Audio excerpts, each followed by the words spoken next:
The phrase unbeatable game can mean different things depending on the context. Sometimes it means just what it sounds like, a game that was supposed to be beatable but isn't, often due to a glitch or incomplete coding. Other times it means a game that's so intensely frustrating that most of us never see the ending, even though it's technically possible. And for some types of games, it just means a game that can't be beaten because it's designed to go on indefinitely. We've picked 10 of the most iconic and notorious of all 3 of these categories. Here are 10 games that are unbeatable.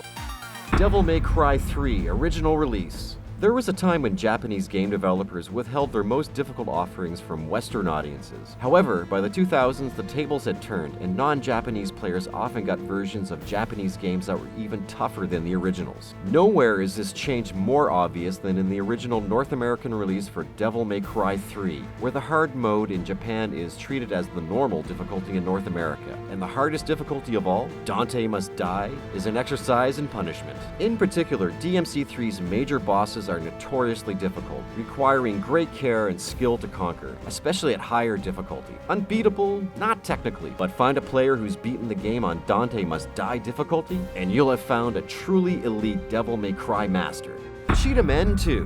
The Cheetahmen were introduced as one of the 52 games coded onto the unlicensed Action 52 NES cartridge. Plans were made to create a sequel, but Cheetahmen II was never finished or officially released. So why is this game so infamous? In the mid-1990s, someone discovered a warehouse full of 1,500 slapped-together copies of the unfinished game. To this day, these are the only known physical copies in existence, making the cartridge an extremely rare prize for any serious NES collector, despite the fact that the game itself is terrible. What's more, although the developers completed initial work on 6 levels, the coding is so shoddy that it's not possible to experience all 6 of them without hacking into the game or stumbling into a very rare glitch, making Cheetahmen II almost impossible both to find and to beat.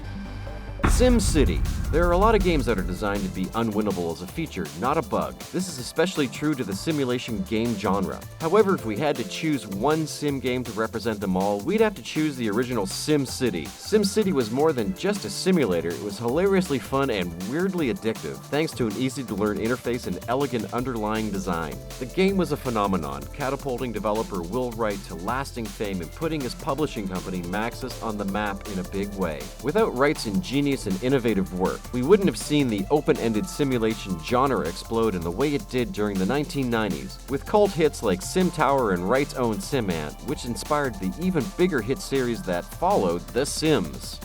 Pac-Man arcade version.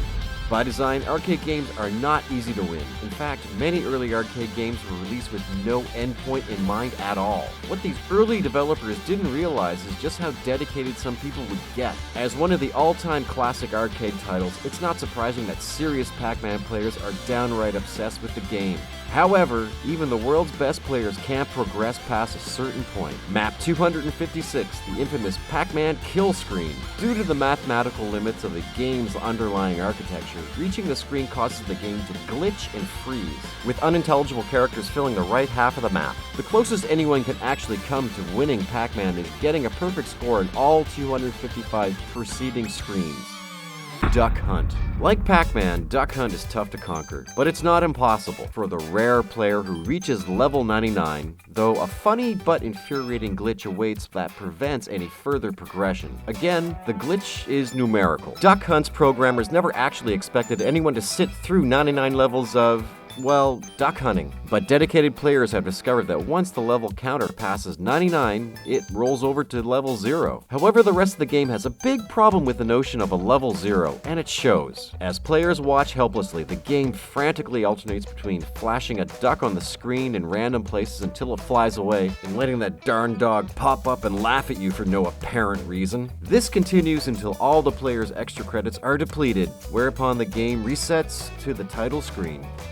Dwarf Fortress. Losing is fun! Get used to repeating this mantra as you slowly master this cult favorite PC simulation game about a colony of dwarves trying to make a new settlement thrive in a very dangerous world. It's actually the motto of the game, and for good reason. Aside from having a learning curve so steep it might as well be a brick wall, Dwarf Fortress is teeming with countless ways for your beloved dwarves to die or go insane as they carry on with their lives.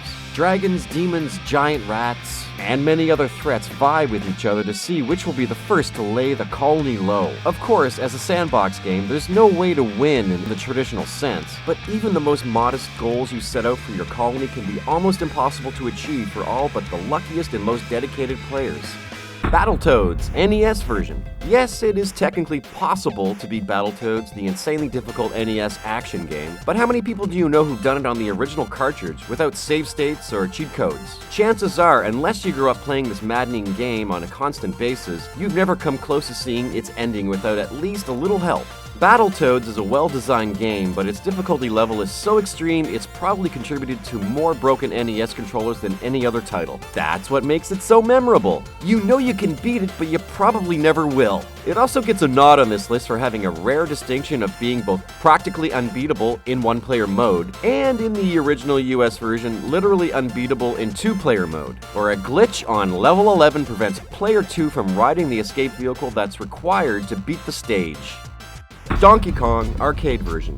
Another game with integer overflow issues, Nintendo's arcade classic Donkey Kong featuring Jumpman, an early version of company mascot Mario, traps players in an impossible situation on a seemingly random level, level 22, specifically on screen 117. Unlike Pac-Man or Duck Hunt, the game doesn't simply fall into an electronic seizure, instead it cruelly taunts players with a perfectly functional level and a 4-second time limit. No matter a gamer's skill level, no matter what strategy they use, there's simply no way to get Jumpman's stubby little legs to move anywhere near as fast to save Pauline before the clock runs out.